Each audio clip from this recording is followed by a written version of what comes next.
It's good to see you. I'm Alfred Perlman. I'm a railroad man, and I'd like to tell you something about our railroad and what we're doing on it. Hear that click of the rails? To a railroader, that's the same music as a hush in the theater to an actor before the footlights come up. The click of the wheels on the rails gets into your blood. People tend to take the railroad pretty much for granted. We in the railroad business probably haven't told the story of the changing conditions in our industry.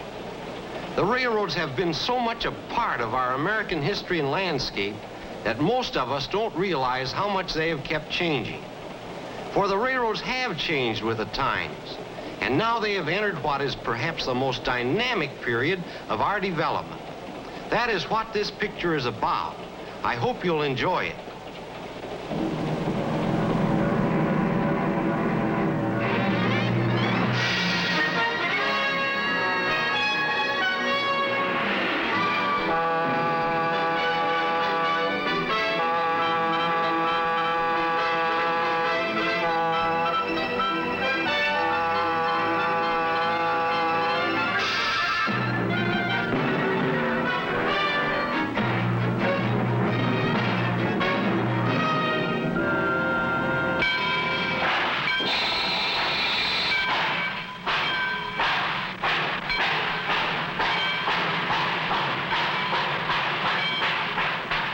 Had a job waiting for it from the beginning.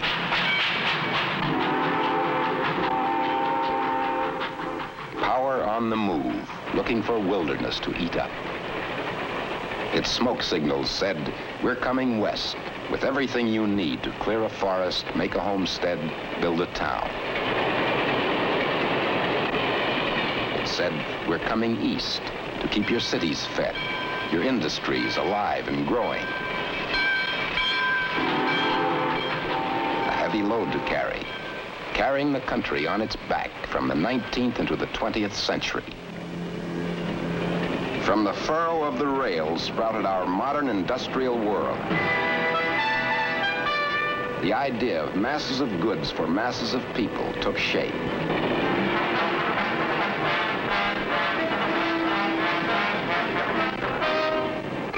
This skyline, its signature.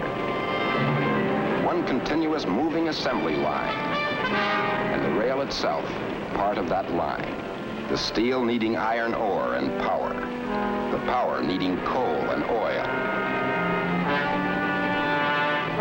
Every part of the line connected to every other part. Mile after mile of industrial power.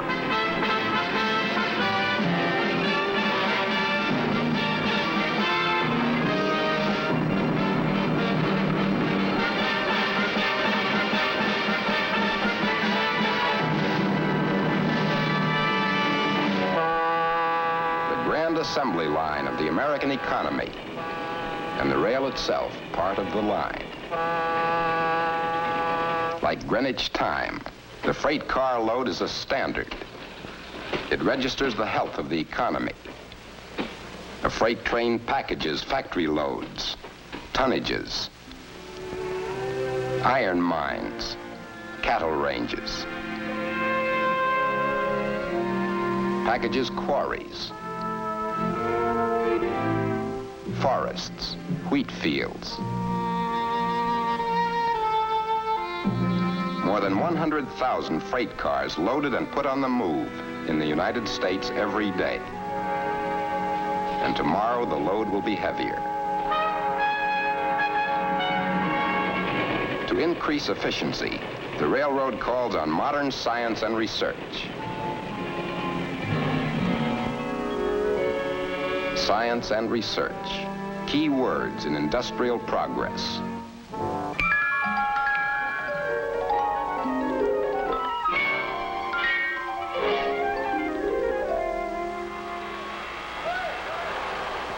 The Central uses 2,000 diesel locomotives. Each engine has 3,000 moving parts. Breakdown means time and money lost. Can't we spot trouble before it starts? Less time in the shop means more time on the road. Science and research, hurrying up the repair job.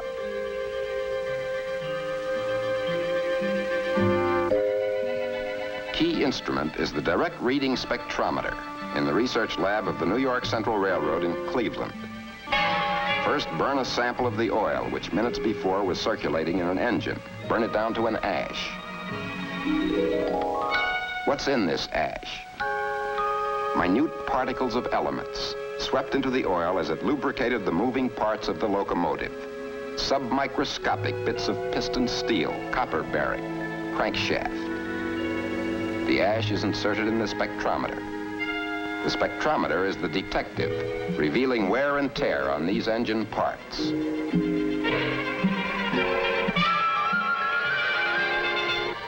Time for analysis, 47 seconds. By chemical analysis, 2 months. By checking wear and tear figures on each locomotive against previous readings, trouble is averted before it starts, saving millions of dollars a year.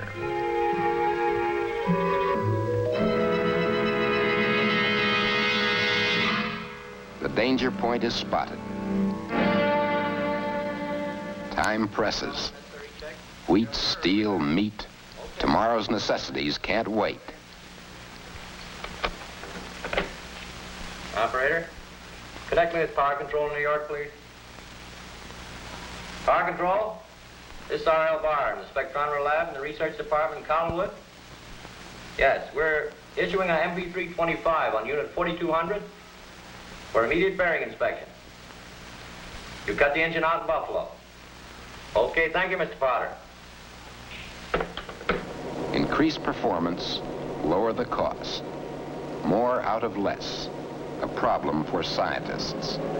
Now, our diesels use 20 million gallons of high-grade fuel per month. Cut the cost of a gallon by just 1 cent, and you save more than $2 million a year. Puzzle for the technician. How do you transform an inferior product into a superior one? Find the right working equation.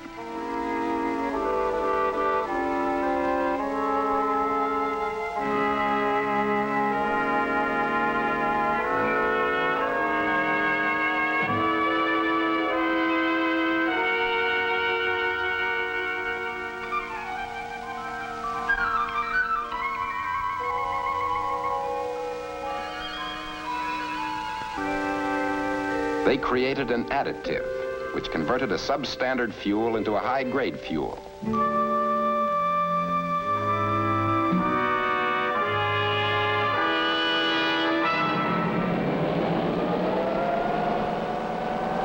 More out of less.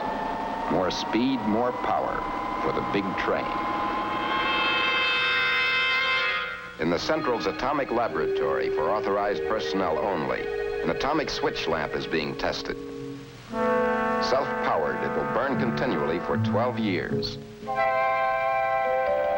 Can the traditional rail shape be modified to support heavier loads at greater speeds? Experiment, a dry lubricant for locomotive gears, which could simplify engine maintenance. From roadbed to signal tower, the American Railroad is being refashioned. Harold, you're going to take your cars as you're getting off. Electronic freight yard, the frontier yard of the New York Central at Buffalo. 1 yard that took the place of 8, and more like it being built.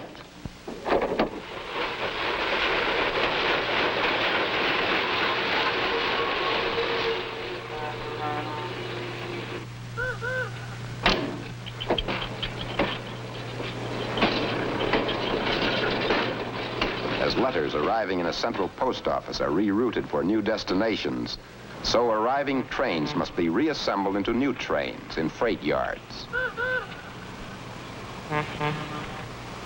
Frontier Yard can handle 3,000 cars a day and set them moving on their way 3 times as fast as it used to take.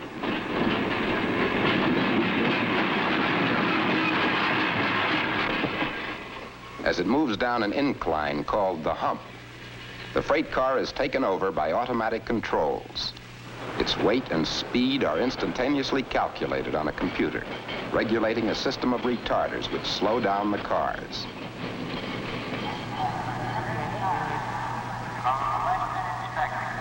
They move on their assigned tracks to assembling trains at the exact speed necessary for smooth coupling.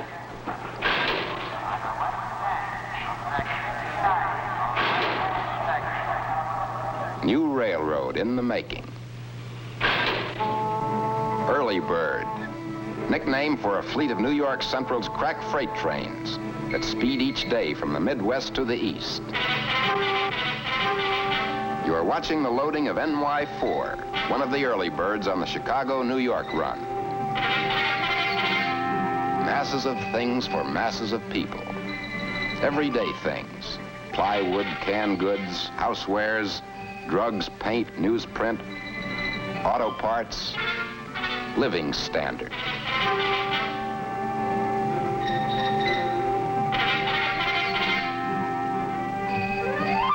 Auto parts, housewares, meat, copper wire, brass fittings, even as they go aboard, every shipment, its description, destination, and car number is registered, fed into teletype machines.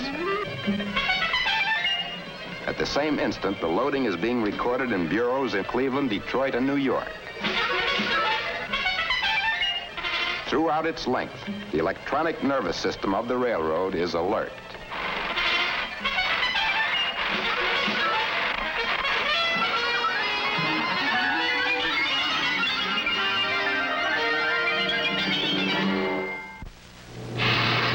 p.m. Blue Island Yard, Chicago. Time to roll.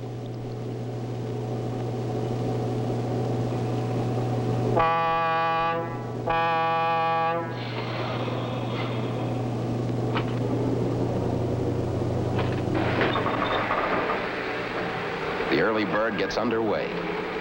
Destination, New York.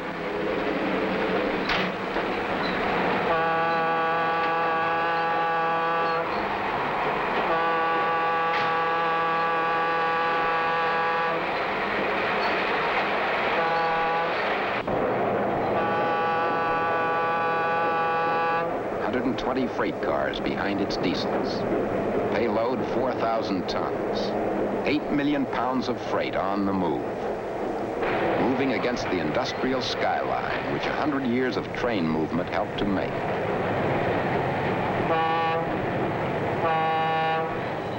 Night across the Midwest, moving eastward.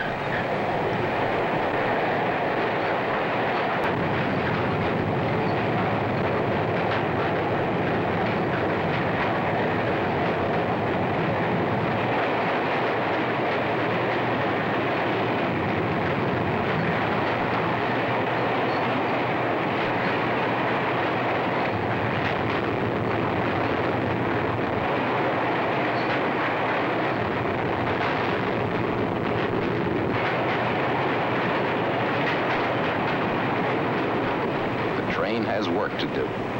It got the job 100 years ago, and will have it tomorrow, carrying the load.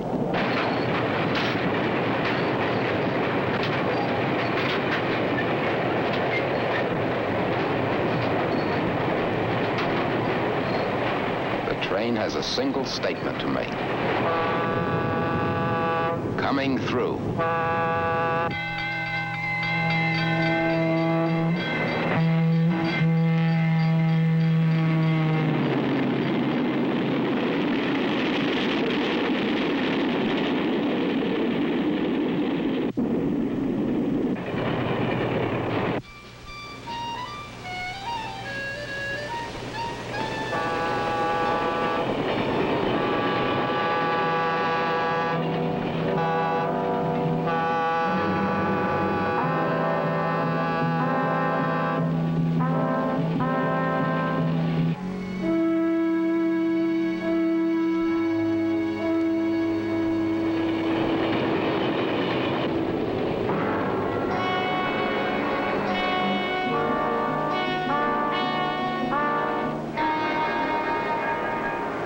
Through an Indiana night into an Ohio morning, carrying the load.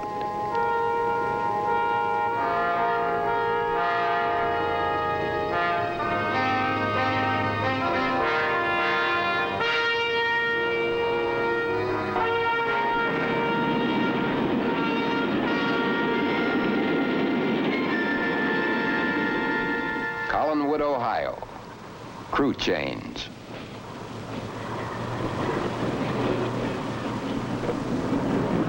As trainmen have done since the first wood burner ran, the old and new crews exchange greetings, news of families. Good weather and clear track. Some things do not change.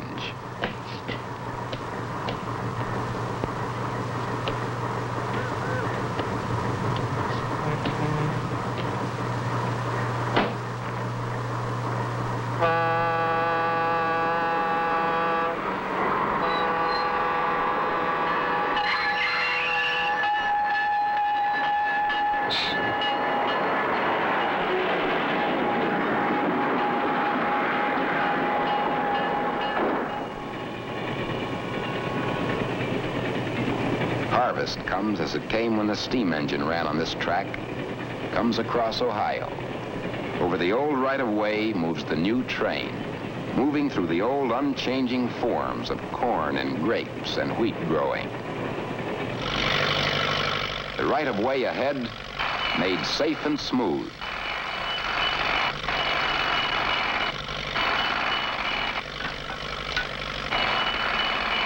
John Henry with new muscles. There's not a man alive can pull and drive spikes like this.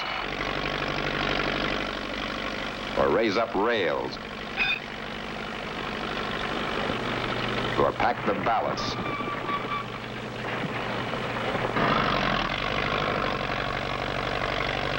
Or pull out old ties and put in new ones like that.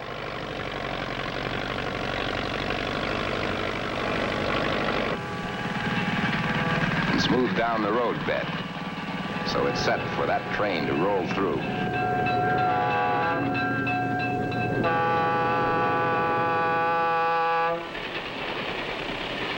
The early bird, moving at 60 miles an hour, shows up on a master control board. On this panel, all train movement on the next 200 miles of road is registered. Remote controls here make 2 tracks do the work of 4, handle 85 trains a day, which meet and pass in automatic safety. Here we see the early bird following a local freight. Early bird moving east on track 1. Ahead of it and moving east on the same track, the local freight. As the early bird catches up, the dispatcher switches the local freight to track 2.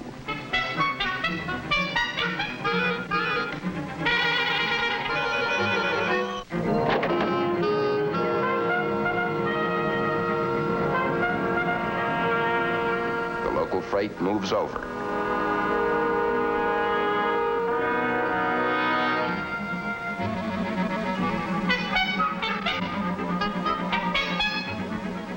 The dispatcher lines up track 1. And the early bird sweeps on.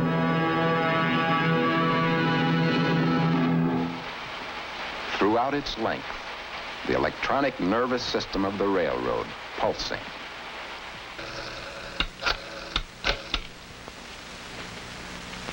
Let me have the Freight Service Bureau, please. Service Bureau. This is Sutton of Brinkman's. Can you tell me when I can expect a New York Central 64-247? Out of Chicago on the 23rd. Okay, I got it. Hold on a moment, please.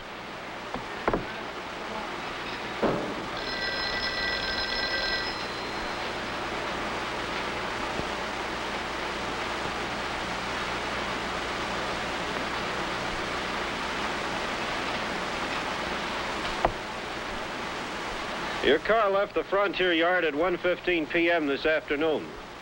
It's due in New York tomorrow morning at 4 a.m. Very well, thank you. Goodbye.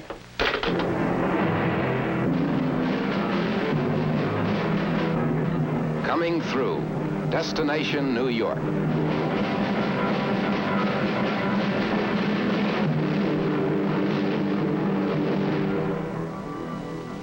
Every day it is taken for granted.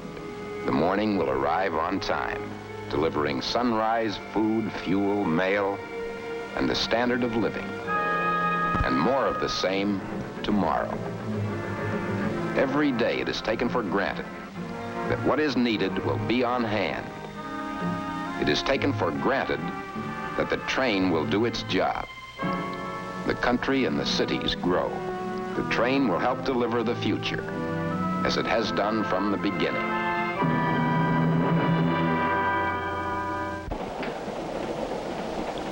But that is only half the story. I'd like to tell you the other half myself. But first, a question. How would you like to run a business if the government used your tax dollars to build one alongside you, then made it tax-free and turned it over to a competitor, and helped him operate and maintain it? That is the problem of the railroad.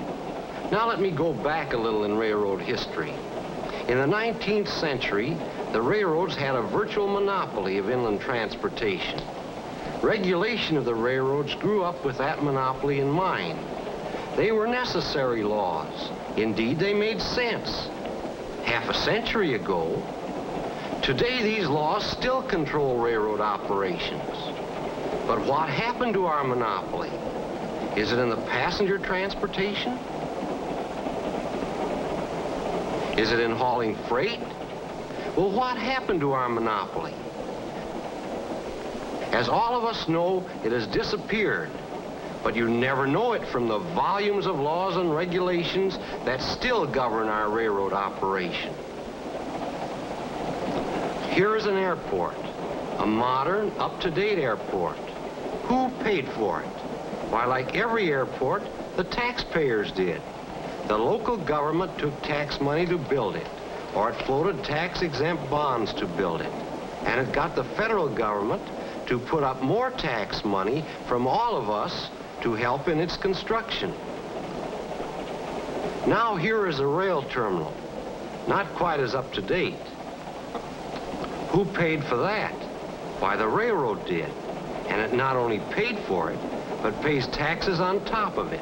$3 million a year, to be exact. Now that makes a difference. Airports, bus terminals, truck terminals, bridges, tunnels, ultra-modern freeways, government-dredged waterways, the rights-of-way of our competitors, billions of dollars worth of property built and maintained by taxes, yours and ours. The right-of-way of the New York Central, 10,000 miles of it, our bridges, our freight terminals, our passenger terminals, our research installations, not only built by us, not only maintained by us, but in addition, we pay property taxes of $40 million annually. Taxes that go to support community activities like schools, the fire department, the police department, the highway department. Quite a contrast to our competition, isn't it? And yet the railroads are the lowest true cost producers of mass transportation. The ships in the St. Lawrence Seaway, the trucks on the highway, are not truly producing transportation as inexpensively as the train, when you realize how many of their costs are paid for by the taxpayer. Which brings us back to our question. How would you like to run a business if the government built one alongside you and made it tax-free and then turned it over to a competitor and helped him operate and maintain it? That is the problem of the railroads. Now, despite outdated policies which restrict us, discriminate against us, and would have put any other industry out of business, the railroads have made progress. And you've just seen how much we are doing to make even more progress. But in a competitive free enterprise society, we cannot indefinitely run a business in competition with government-financed, government-supported business. What we have is a lopsided transportation policy on federal and state levels, a policy which is slowly squeezing the life out of our railroads. What do we ask? Well, that's simple. We ask for an up-to-date, fair transportation policy.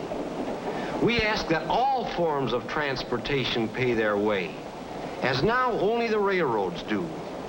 Or failing that, we ask the same tax benefits and the same government support under which other forms of transportation operate today. We are not just discussing a 4% return versus a 6% or 8% return. We're discussing the steady expansion and growth of American industry as a whole. We're discussing your standard of living and comfort. We're discussing your better standard of living and your greater comfort tomorrow. You can't have them without modern and more efficient railroads unless you know the facts and demand a modern transportation policy which gives equal treatment to every form of transportation. Thank you.